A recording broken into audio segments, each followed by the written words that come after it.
Welcome to the What's Your Weird Story podcast. Everyone has at least one good story. And some of us have stories that are just to the left of normal.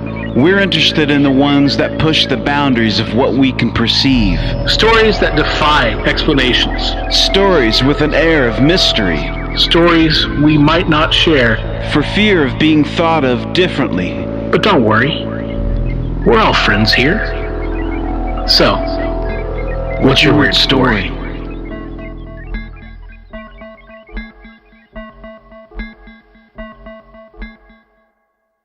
Hello, Weirdsville. It's us once again, Adam Beebe, Barry Johnston, your host for the What's Your Weird Story podcast. Thank you for tuning in or downloading or however you're finding us. We hope that you guys enjoyed those 100 episodes, celebrations 1 and 2 that we had. Those were fun for us, and we hope they were fun for you. Barry, you did a great job on putting those together. Also, by the way, hi, Barry. Hey, what's up? Doing? I'm good, man. I'm good. Well, hey, thank you, man. I appreciate that. We had a great time. Had a blast putting it together, and it was fun just to kind of celebrate a little bit and kind of give something to the listener that is a lot of fun, a little bit out of the norm for the format of what we do. But it was fun. So yeah, I'm great. How are you, man? How are things? Pretty good, man. Pretty good. Just, keep plugging along. Honestly, like the past few months, that those 2 episodes were a big part of my focus. And this past week, I've kind of been like, well, what do I do now? right. Yeah. Well, you did a great job, and it showed. Yeah. You did a hell of a job. That was not an easy task. Well, I appreciate it, man. So I think we both did. I think that's a really good effort on both of our parts that show how much we've learned in this almost 2-year long, voyage that we've been on. Yeah. So wow. Yeah. All right. Well, hey, enough about us. There's big things in the news. Huge, man. Huge. And this is continuation on your favorite obsession. Yeah. And that's been in the news. So yeah. So we've talked about the U.S. Navy Tic Tac, the famous Tic Tac videos that have been put out. The unidentified aircraft that was caught on U.S. military, the Navy fighter pilot. They caught this aerial phenomenon that they cannot explain and put it out to the public and said that we don't know what this stuff is. And so obviously that's fascinating, right? Well, so the New York Times put out an article a few days ago, and the article talks about how Harry Reid, the retired Senate Majority Leader from Nevada, discussed the fact that there are aircraft that our government has in its possession that are not from this world. And I just want to read a little bit of kind of the idea behind this. And so it's a snippet from, it's actually, they're making a correction to the article that was written. And it says, the article on Friday about the new Pentagon UFO unit inaccurately rendered remarks attributed to Harry Reid, the retired Senate Majority Leader from Nevada. He said that he believed the crashes of the objects of unknown origin may have occurred and that retrieved materials should be studied. He did not say that the crashes had occurred and that retrieved materials had been studied secretly for decades. This article was misstated. The frequency with which the Director of National Intelligence is supposed to report on unidentified aerial phenomenon. So basically what it is stating is that he said what he said, and they're not really saying that he didn't say it. Like they're trying to cover their ass here a little bit, and they're trying to say that well, we probably have something in our possession, but it's not definite. Well, that tells me that we do. I'm just saying it. I that's maybe that's speculation on my part, but I feel like that's a huge story, and it's going unnoticed. Yeah. So, yeah. Well, yeah. Yeah, that goes without saying. there's plenty of other things that are going on in the world right now. And this is one of the things that people are just kind of, but what's fascinating is that they are voting on, or have voted on, it's called the Intelligence Authorization Act. That they are, I think I've got this right. They've come up with a task force basically that they're trying to vote on, or they have voted on it, and it's putting public funding into the research of unidentified aircraft. Why is that important? Because it's important for us to know what other countries are doing, but also if there's something out there that that could possibly be harmful to humankind or to whoever. It's important that we know that. And what's fascinating about this is time and time again over the years, they have brought Navy pilots, Air Force pilots, airline pilots to the Congress, halls of Congress, and have had them testify about these things that they have seen. And it has intrigued them enough to take the next step forward, which is pretty amazing. In my lifetime, I never thought that anything like this would happen. This is like Bigfoot being caught. You know what I'm saying? Like, this is like, this is one of those things where, like, this could be potentially life-changing for a lot. It could potentially make people really have to think about our part in this world and what it means to be human. And it's important. And I sent this article to you at like 3 a.m. I couldn't sleep, and I had a friend of mine that forwarded it to me, and I was like, dude, fuck, and I'm like up at 3 a.m. and I'm reading this article, and my brain is about to melt. Now, apparently I've listened, there's a recent podcast that I was listening to. They had the director of the Bob Lazar documentary. It was he, and then the newscaster he's in that film also. He was one of the first people to blow the story open on Bob. And just talking about how this really does, in a lot of ways, proves that Bob was telling the truth, because he's batting 1,000. You know what I'm saying? Like he's everything that he has talked about, everyone thought he was nuts. And now, it's been time and time and time again that what he said has come out to be true. And I can't say enough how huge of a story that is. It's massive. Yeah, it is huge, dude. And like, there's some points that like the Popular Mechanics article you sent me. Yeah. Like some of the bullet points on here is that there's an astrophysicist who consulted on the UFO program who confirms the government possesses materials from, quote, off-world vehicles not made on this earth. There you go.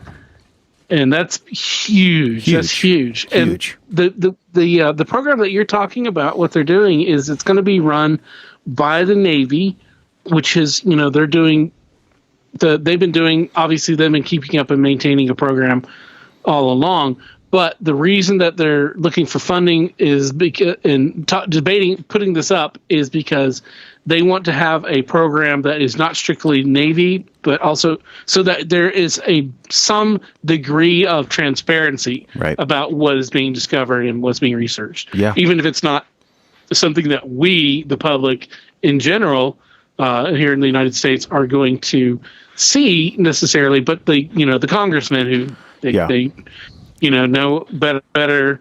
They want to know, and so So well, I don't know, man. I mean, it's like it's huge. It's earth shattering. I mean, it is. The specific language used that by that astrophysicist consultant and what they're doing, in public to say, look, we've acknowledged these things. Begrudgingly, we've acknowledged that we have video of these things that we cannot give you any kind of information about other than this is what it was. This is how it acted and how it was, and you see it.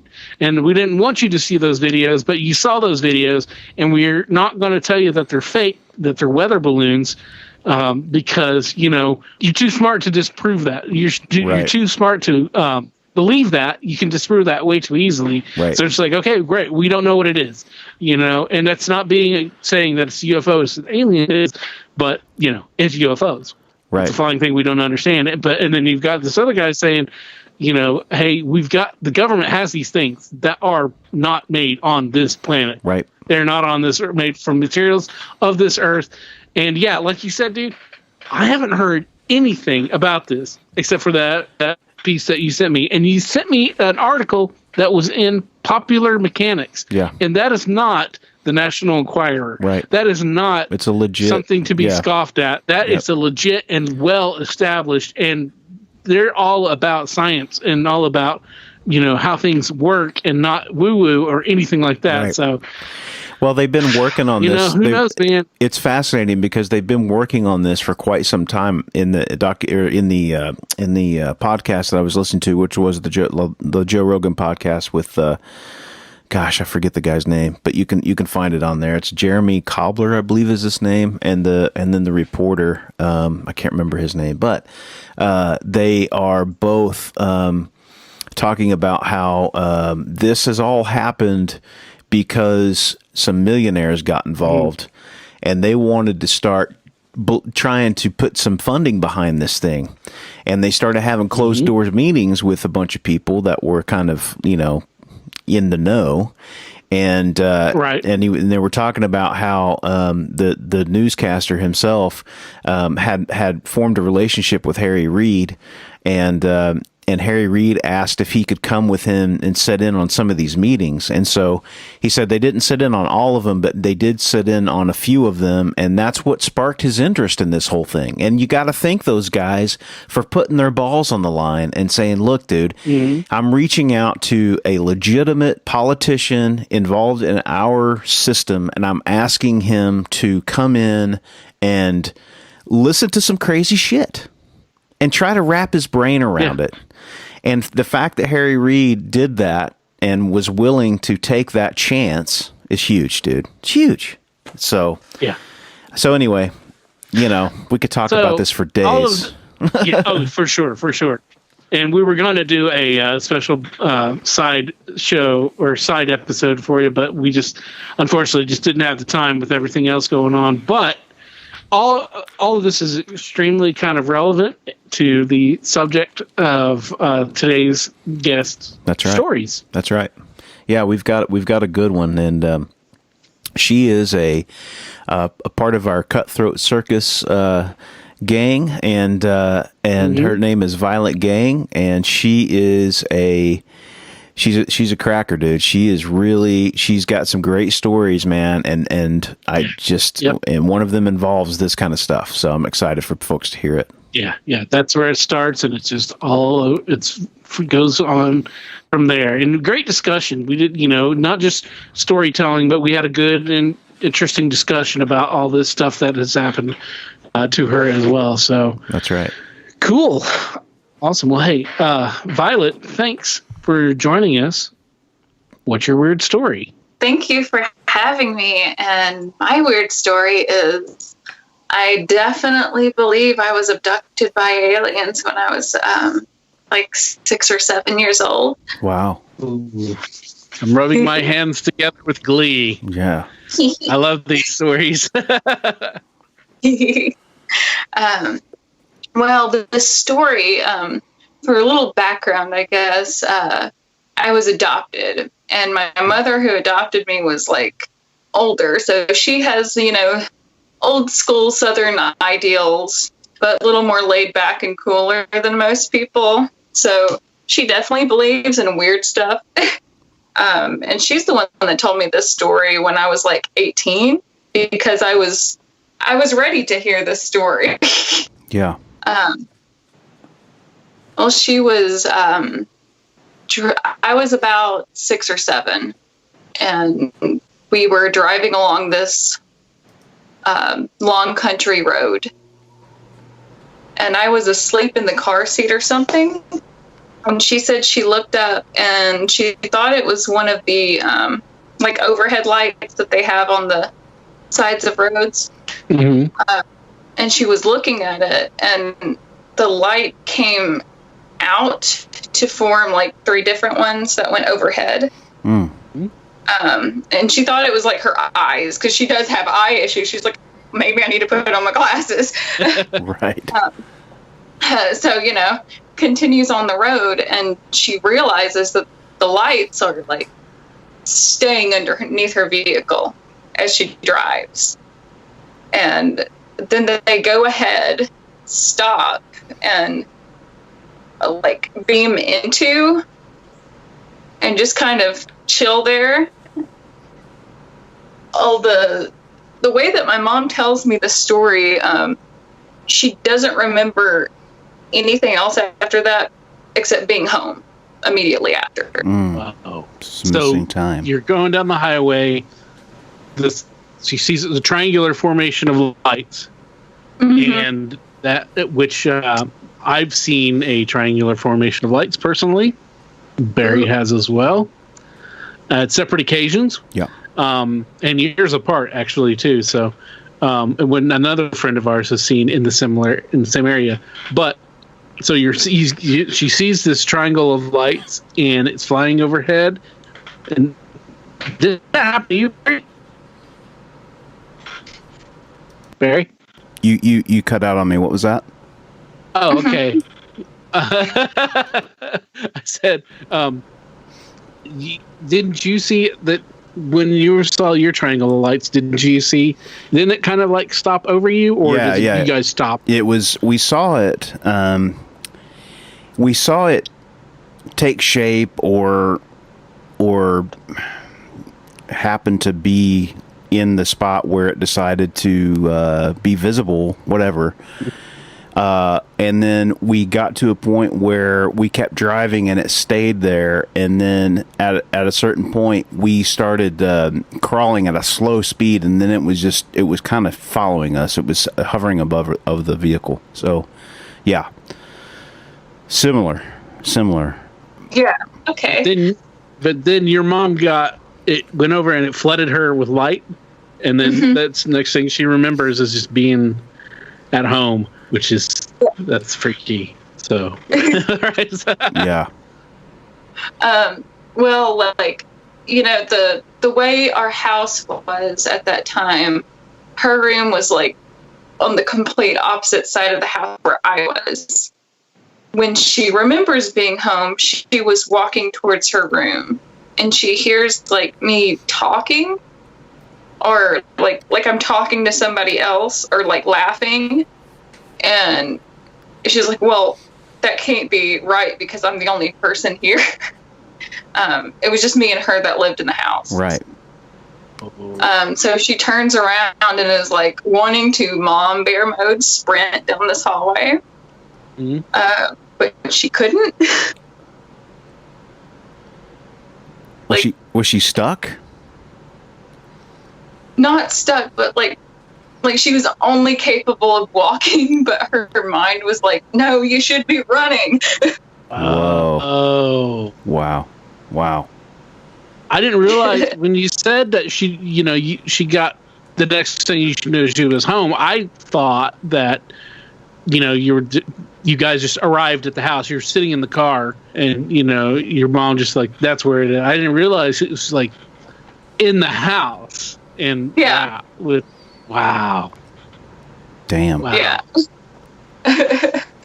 I don't remember much, just like I do remember like lights, but I'll get to the rest of it. Okay. How old were you again at this point? Like 6 or 7. Okay. Wow. Around that. Okay. Like really young. And young. We're like, so it's. I'm sorry. I didn't mean to cut you off. I know it's okay. Yeah, it's like, yeah, you were young enough to remember this, but that age is such a weird time because you're living, it's like you're living in a weird time where, like, sometimes at that age you can, what's the best way to describe that?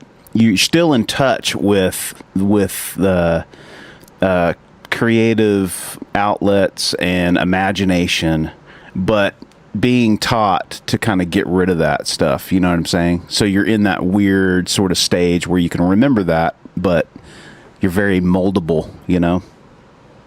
Yeah. But I mean, I never remember being afraid. Mm-hmm. That came later. Okay. So when she finally does end up getting to my doorway, my windows, my bed was almost against the window, the main window. And she thought that there was a truck pulled up and had floodlights in my window.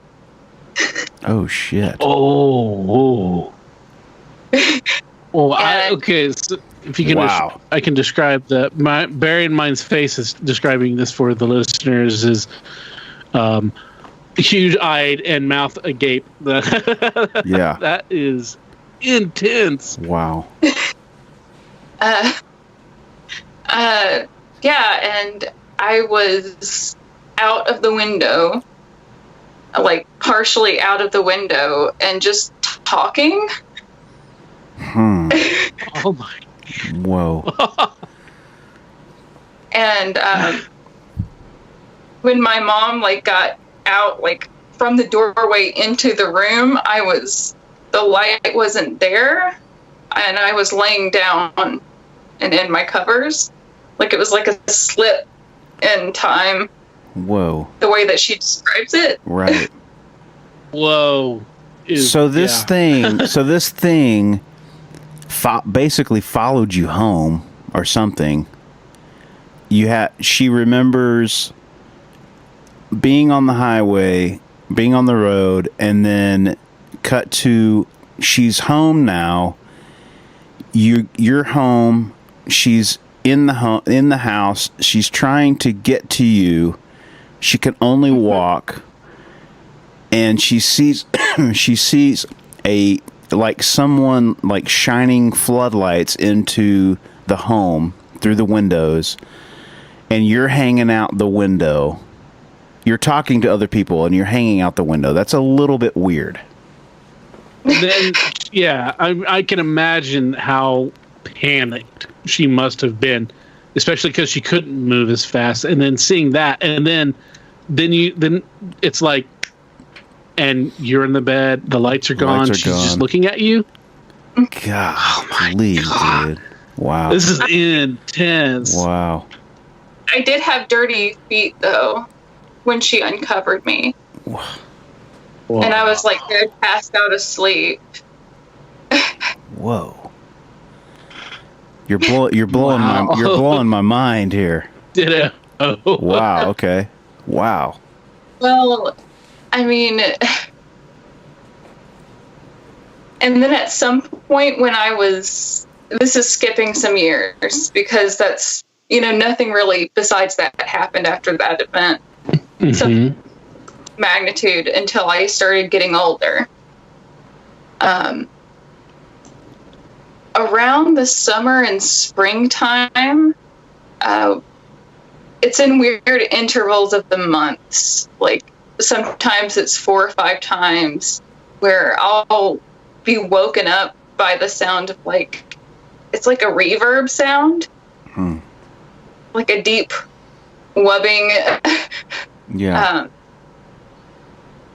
But the reverb sounds like it's in a metal container, like metal echoing sounds. Does that make sense? Oh, yeah. Yeah. Yeah. Wow.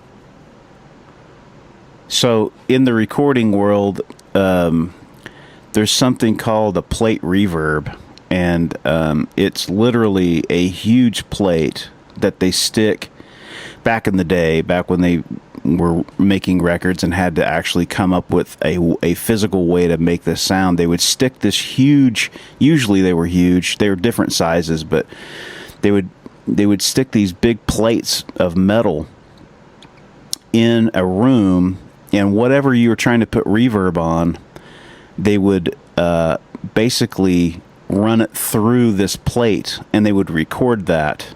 And when you said that, that made me that just is like That's a vivid way to describe a sound, you know, and it's an unforgettable kind of a sound. Yeah, and it's not a sound that makes me comforted. Right. It's like I'm immediate in fight or flight mode, and I'm like on alert. Oh. Wow. Yeah. Like I need to do something, but I don't know what the thing is. Right. Yeah. Yeah. Well, your body is being triggered for something that your mind is not. You're subconsciously responding to, but you're not consciously thinking. You know what it is. It's just like, oh, I don't feel that. Yeah. Something deep in there. Yeah. And when did this start happening? It started happening when I was like, it happened when I was like 12, 13. Mm-hmm.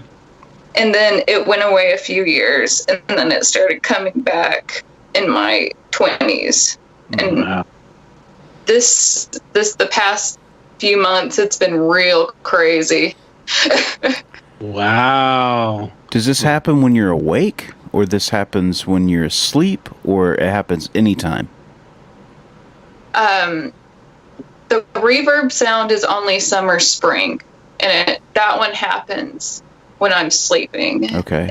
In the winter, there is a sound that it's like electronic static, like the same sort of like electronic feedback sound, but it's through the metal container, if that makes sense. Yeah, right. Wow. That's wild. That's around winter, fall. Okay. But that one doesn't scare me. It doesn't alert me. I'm just, it's going to be a good day today. Like, Interesting. Yeah, but the summer, spring ones are not a big fan of it. Interesting. That is wild. Yes. And you say this has been happening recently. Yeah.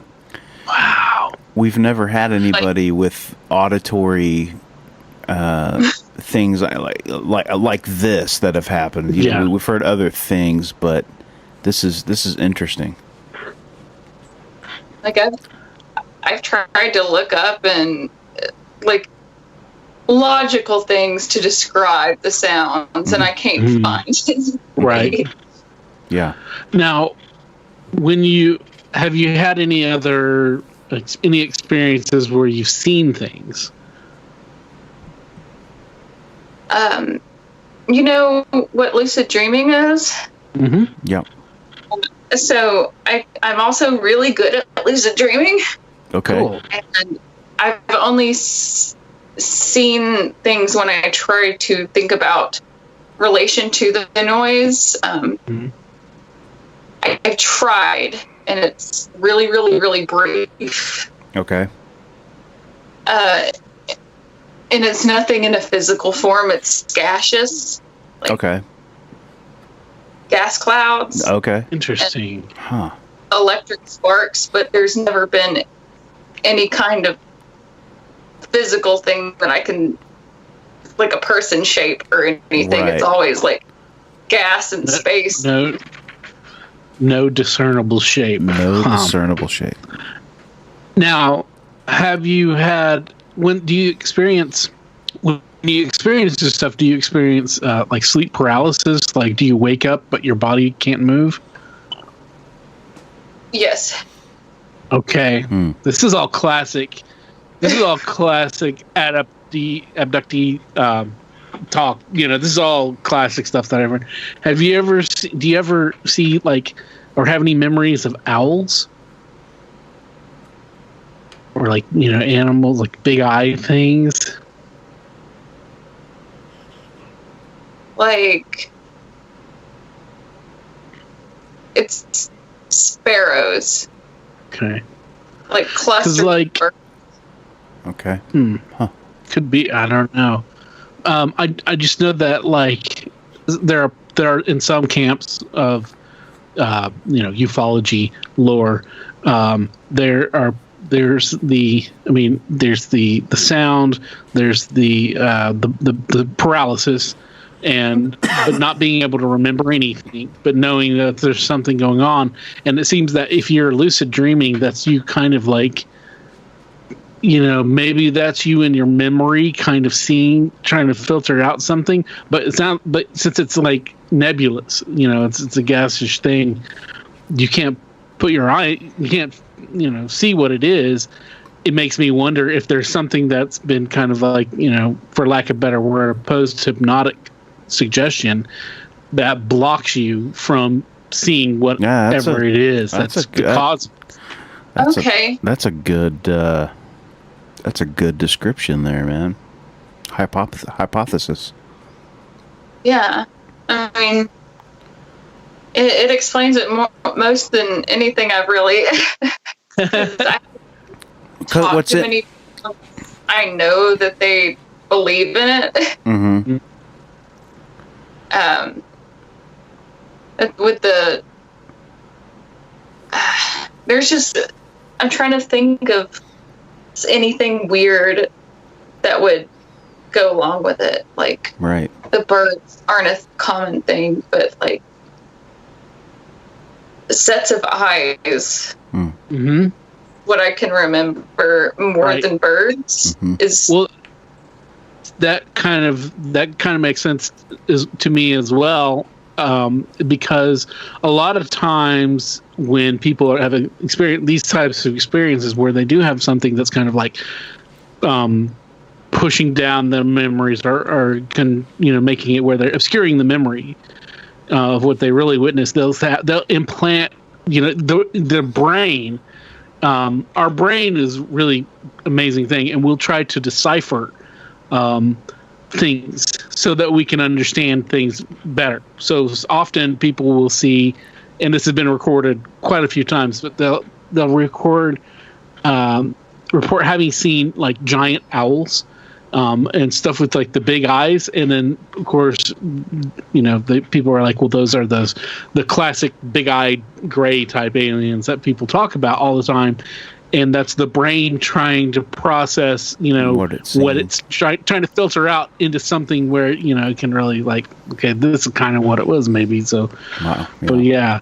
But of course, that all comes out. A lot of that all comes out through like hypnosis and stuff like that. So, have you ever thought about hypnotic regression? I've thought about doing it. I just didn't know really where to go. Right. Yeah. I'm sure that, I don't know if anybody that's listening can help us out. If anybody is out there listening that does know somebody who can point us in the right direction, shoot us an email at the show, or slide into our DMs or whatever, and we get any information, shoot it that way. I'm sure there's some like MUFON or some of the groups like that might have somebody you could some kind of information, but you gotta make sure it's somebody who's accredited, somehow has some kind of credentials. It's not just the guy down at the 7-Eleven with the spinning watch, so, exactly. Unless, that just happens to be that guy. Right. Yeah, because it's hard for me to go under hypnosis. Like halfway in the middle of it, I pop out. Right. Okay. No control of my own. I'm just like gone. Right. That's interesting as well, because maybe that's some kind of mental defense, so that you can't go beyond, and if you're with your lucid dreaming, which is in a way, that's kind of a manipulation of subconsciousness, so that's your kind of like, you're controlling your dreams. I don't know, maybe that it might have something with the fact that you can do that. Right. It makes it where it's difficult for you to be hypnotized, but then you might be just some other things, because some people just are not good at being hypnotized. They just, their brain won't say, okay, yeah, I'll go along with it, or whatever. Right. So, right. Yeah. I think it's a will-based thing. Right.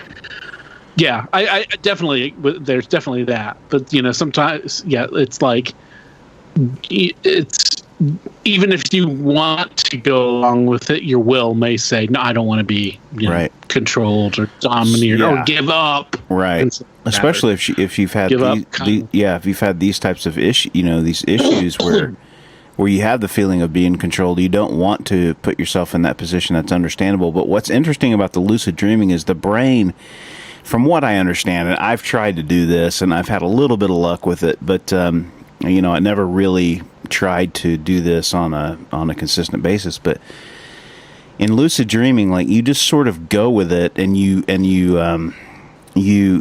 become better at sort of molding the dream and doing what you want in a dream.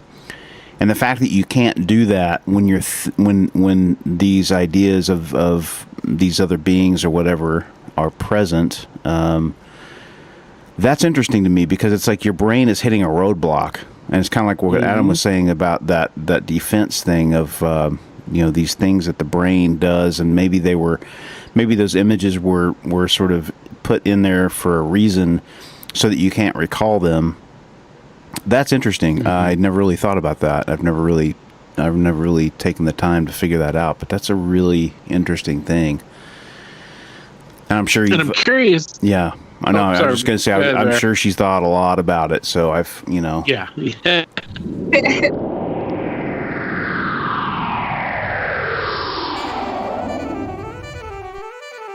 Hey everybody, you're listening to the What's Your Weird Story podcast. You probably knew that already because you're listening or downloaded to the episode off of your iTunes or your Spotify or whatever place you get your podcast from. We want to thank you for listening. We also want to remind you to like us, follow us, subscribe to us, make sure that you get your new podcast episode every week. We'd also like to ask you to rate and review so that we can grow our audience, we can have more friends, we can have more stories. So thanks for listening to What's Your Weird Story.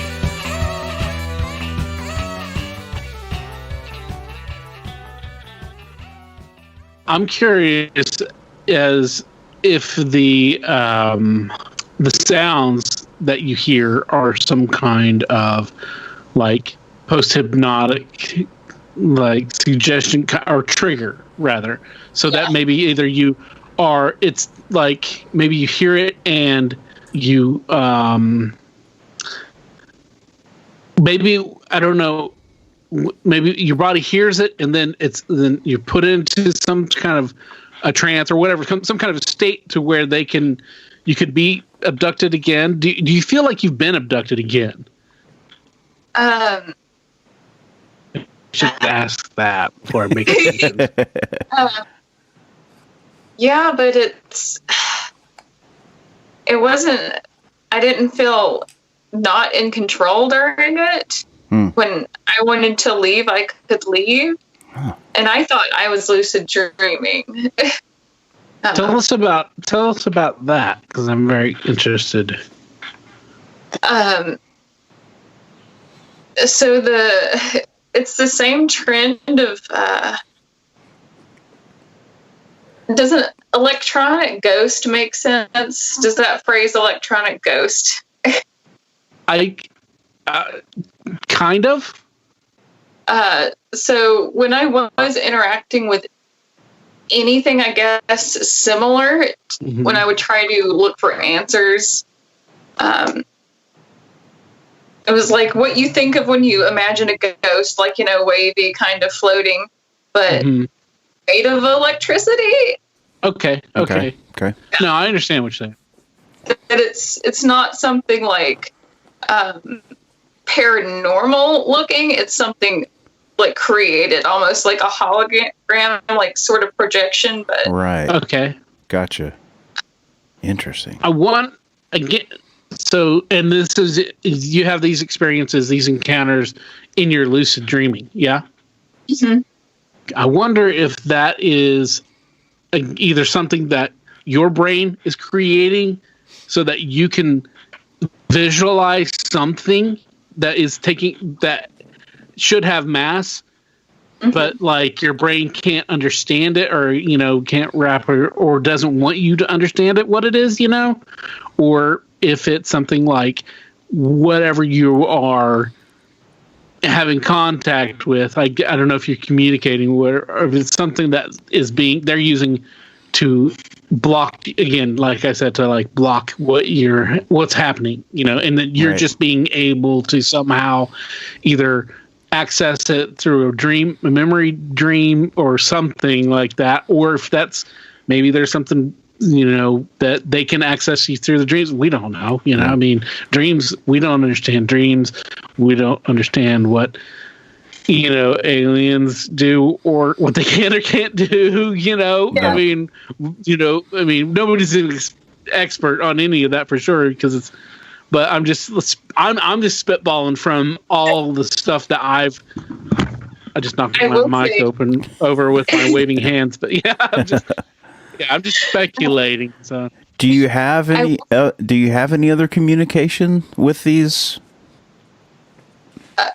beings? I was going to mention that whenever it's like the room area I'm in. Whenever I lucid dream and try to go any further than that, all the doors are usually locked or barricaded away where I can't move outward. And if I want to move outward or further, I either wake up or I'm put somewhere else into a nightmare. This seems like brain defense mechanism to me. This is like, you don't want to go there. Okay, here's the electronic ghost. This is what we're going to give you that. But you don't want to go any further, and it could, there could be some kind of trauma or something like that, and then especially slipping you into like a nightmare is really like you don't want reality. We're going to give you a fake trauma to deal with. So I don't know. And again, just I'm no expert. I'm just spitballing here, but like, but yeah, wow, yeah. Has anybody ever else heard the sounds? Or is it just you? Just you? Okay. So it's probably localized. I mean, that makes sense. I was just kind of curious of it. Has your mom had any other experiences with this type of stuff? The only experiences she has is when I was not in the house. I was still the age to live with her. And when I was in high school, if I was not home, like stuff would fly off the shelves. Like not like huge, vases, but like 3 books. And then the next day it would be like a plastic cup or 3, just come off the shelf. Huh. But it wouldn't happen when I was around. Weird. That is very interesting. Because I would get scratches on me, and she would get scratches on her. Really? Oh. No, this sounds this is more haunting type. Yeah, that sounds more poltergeist. What was that? My mom liked buying haunted houses, I think, because they were cheap and nobody wanted to live in them. And she's like, this will make a good home. Right. Definitely. Yeah. Wow. Just overlook the books and cups that fall. Oh, yeah. Yeah. It's fine. Right. We're family here. Exactly. It's like another child there. Yeah, because that all sounds like completely unrelated to the other stuff. That sounds like it's a poltergeist or some kind of haunting, because with the scratches and the stuff flying off the shelves and stuff, and those usually happen when there's a kind of like pubescent child at the house. So it's like around that age seems to be when poltergeists start to like first really get active. I don't know what the connection is, but that seems to be a common occurrence. So there's that. Did you ever when you were that age? Did you ever mess with the Ouija board or anything like that? No, because I always get bad vibes off of them. That's good. And rightly so. Yeah. It's like a party line, and you don't know what you're gonna get. Right. Exactly. Now, does your mom have an ability, or are ghosts something that have been present in her life for the majority of her life, or is it only yeah? Mm-hmm. Yep. Interesting. Yep. It's just normal. Right. And she practices root work. What's that? Also, it's like a variant of voodoo. It's like Okay.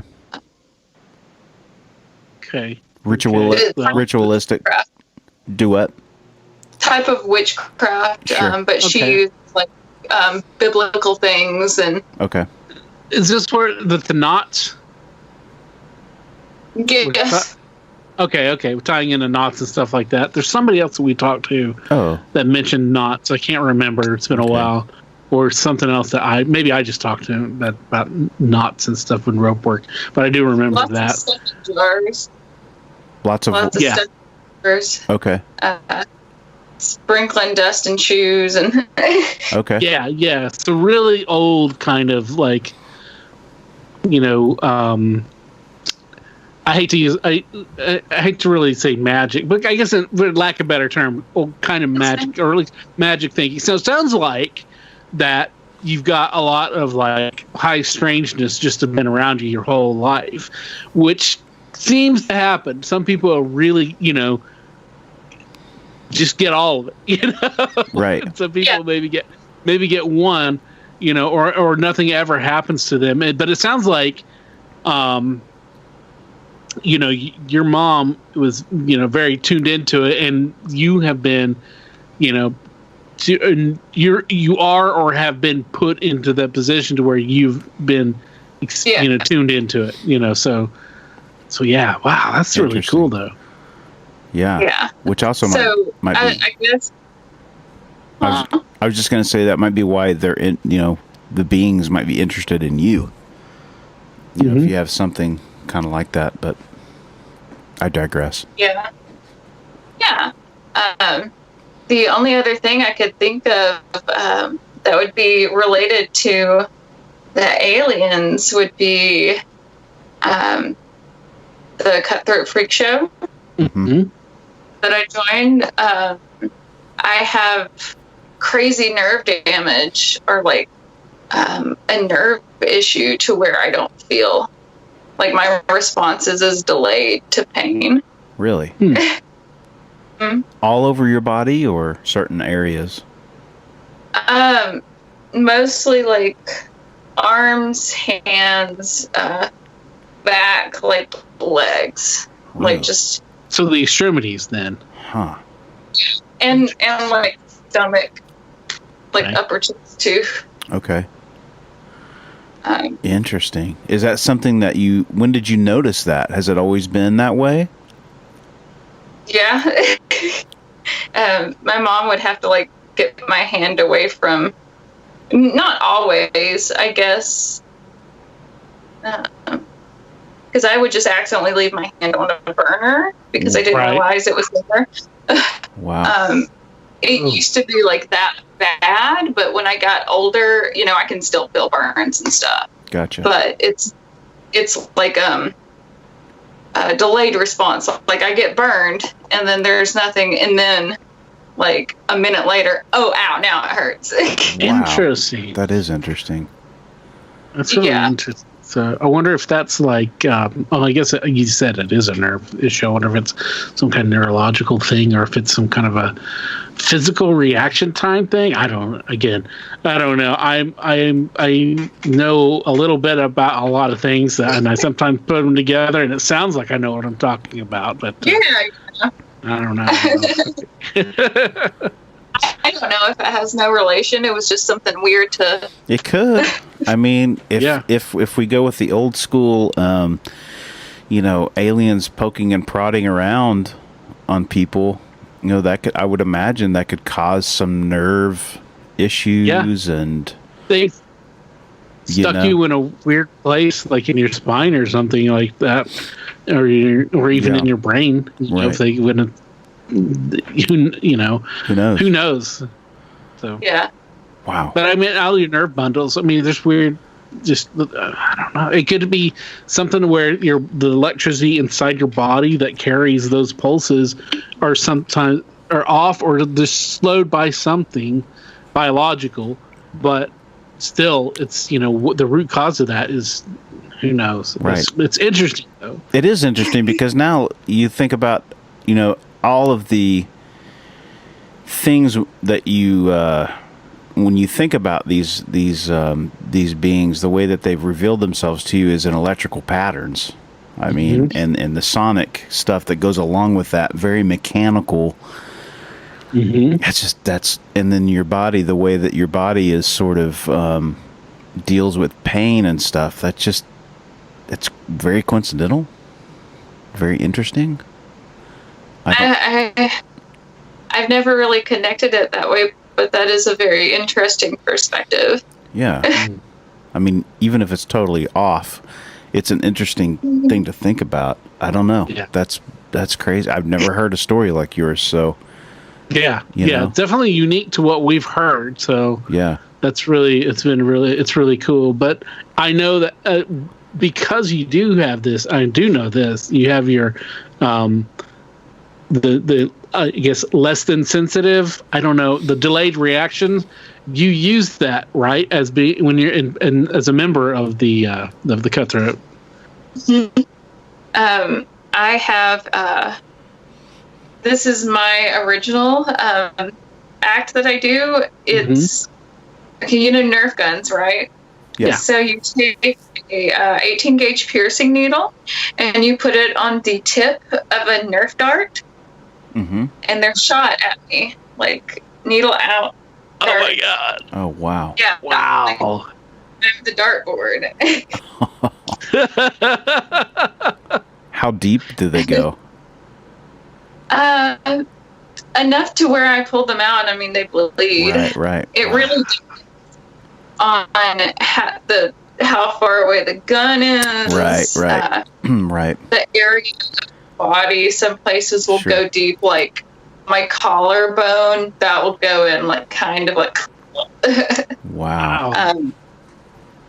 And the ones I try to avoid my back. Yeah. But what I do, like, I've done tic-tac-toe on lower back. People, choose to be X or O. Right. And their hand is guided to shoot. Wow. That's crazy. That's cool, though, that you've kind of done something to deal, with what you've got. You've sort of used it to your benefit. You know what I mean? Yeah. That's cool.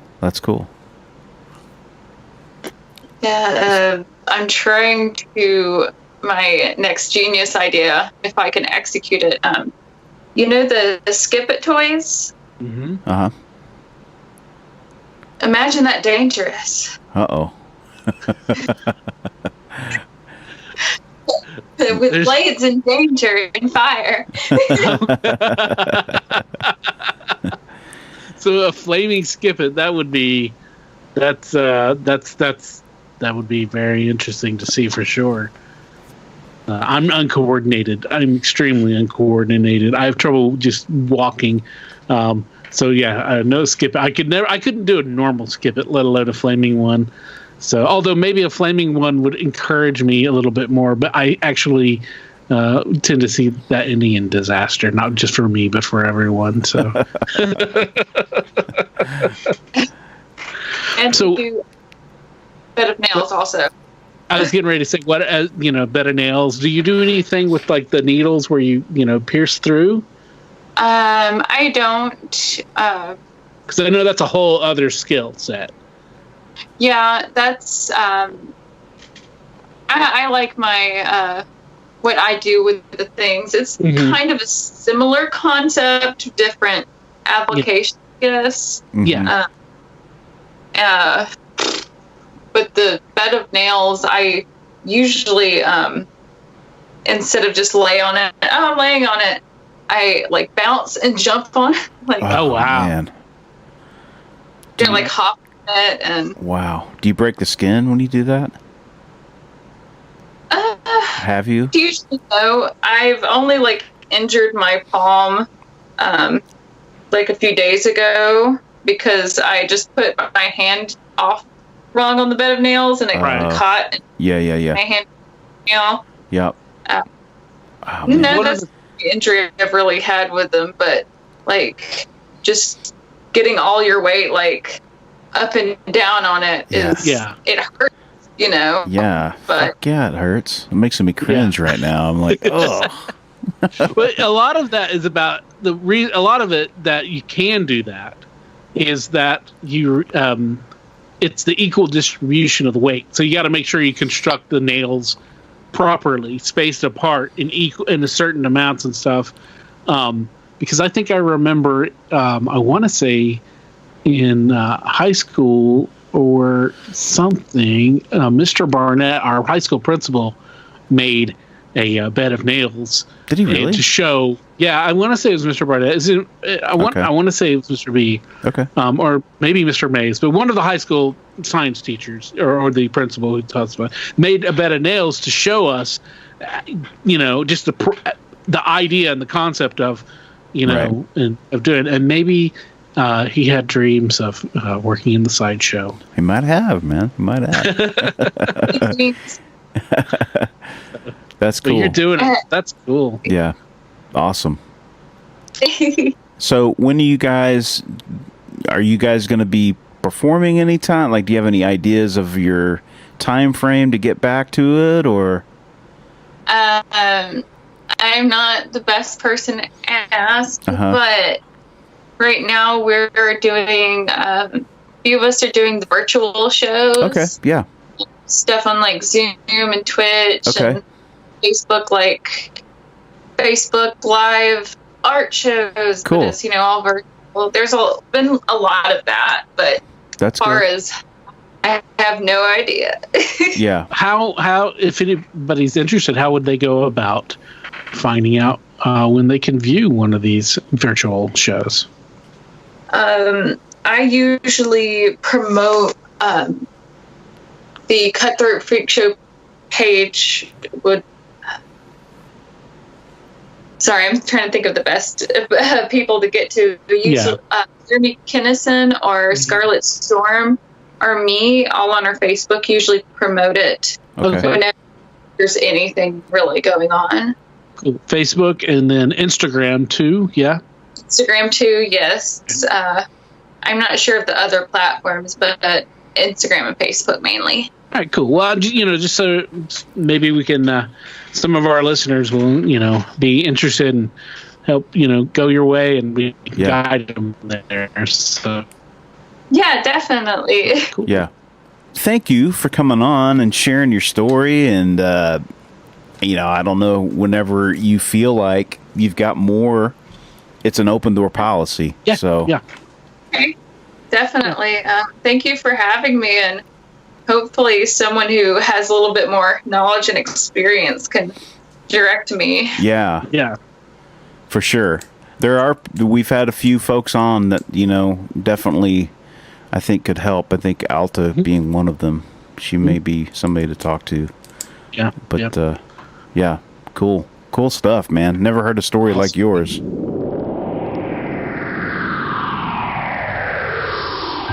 Hey, that's a nice t-shirt you got on there. Oh, thanks, dude. It's brand new. Do you like that? It's one of the official What's Your Weird Story t-shirts. Where'd you get that? It's funny that you ask. I just got it off the brand new Spreadshirt.com site for the What's Your Weird Story podcast. There's no www. You just go straight to shop.spreadshirt.com/what's without the apostrophe WHATS hyphen YER-WEIRD-STORY, and that'll take you right there. I mean, you can never own enough clothing. Well, it's true, Barry. There's t-shirts for the ladies, because, they're cut differently. There's hoodies, which are really cool. There's 2 different kinds of hoodies, and there's also tote bags, so you can tote your stuff. That's so cool, man. So if you guys go out to spreadshirt.com, What's Your Weird Story? Currently, there are 2 designs, but there will be more going up very soon. So just keep your eyes out for that. And if you decide to get one of our shirts, tag yourself on Instagram to ours or Facebook. Show your love. Show us what you got. Let's see your true colors. Wow, Violet, those were fantastic. Thank you for sharing just a lot of really cool stuff. I mean, so many questions, Mm-hmm. and so many directions you could go with that. Yeah, and the UFO stuff is just, it's another account of something strange as fuck happening, and you can't explain it, but it's burnt into her memory. And it's like those things they leave an impression on you, and the fact that she was, she's fairly young, and that is just like one of the memories that she really has from that time in her life. Just says a lot about that. Mm-hmm. Yeah, and the noise that she always hears, so that right. He has the weird, which he has weird, and just and the weird, all the just high strangeness ever since she was a little kid. That's really cool. And I wonder how much of it is directly connected to her mother. Yeah, because she said her mom always lived in haunted houses, and that she, I want to know more about her mom. I want more of her stories from her mom, or about her mom. I want to hear some of those stories. Yeah, for sure. And I want to hear about the knot tying magic and all that kind of stuff. That old school stuff that we don't hear a lot about anymore. Mm-hmm. I wouldn't know, but I don't know. Maybe Violet, you'll have to join us again and talk to your mom and maybe get some stories. Yeah, that'd be awesome to share. For sure. But thank you, Violet, for coming on. And we, always love talking to the Cutthroat gang. Also, so with that being said, we got another Cutthroat personality to come on for next week, and family member. And dude, this is a cool one, man, because this is a little different than what we've done before. This is more of the weird profession category. And so it's definitely, we definitely had an interesting discussion all around, but it's definitely a departure from our normal storytelling kind of thing. Although we do get plenty of good stories. So Wendy, Monkey Queen, is going to be joining us next week, and it's really cool. It's really cool. Yeah. But always, anytime one of the freaks show up or the clowns show up, it's always a good time. They always got great stories, and we really appreciate those guys, and we appreciate you, dear listener, dear friends of ours, for listening, and downloading, and telling everybody and about the show, and being part of Weirdsville, and and sharing your own stories. Yeah. So Barry, what do you say we get on out of here and get stuff ready for next week? And I'm trying to decide what I should get pierced. For the show. Actually, I probably shouldn't get anything pierced for the show. I think a man your age, dude. The door is open. You know what I'm saying? You could do a lot. That's true. That's true. There's a lot of things. There's a lot of things. I'm not doing much with with anything right now since COVID, or just in life in general. But I could do all sorts of things. But yes, I don't know. Maybe we could have your listeners can write in and make suggestions. Absolutely, absolutely. You got a lot of real estate, my friend. You know what I'm saying? Fucking pierce it up. Pierce it up. All right. On that note, everybody, have a good week. Be safe. Be weird. As always, if you have a weird story, we want to hear it. If you have a lot of them, we want to hear them all. We can't do this podcast without your invaluable contributions. Whether it's sharing your stories, listening, rating, and spreading the word about the podcast.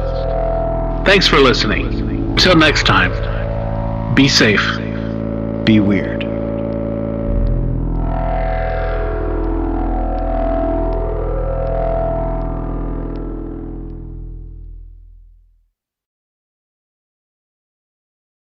The stories presented on the What's Your Weird Story podcast are, to our knowledge, true experiences that our guests have had. We can't take the time to research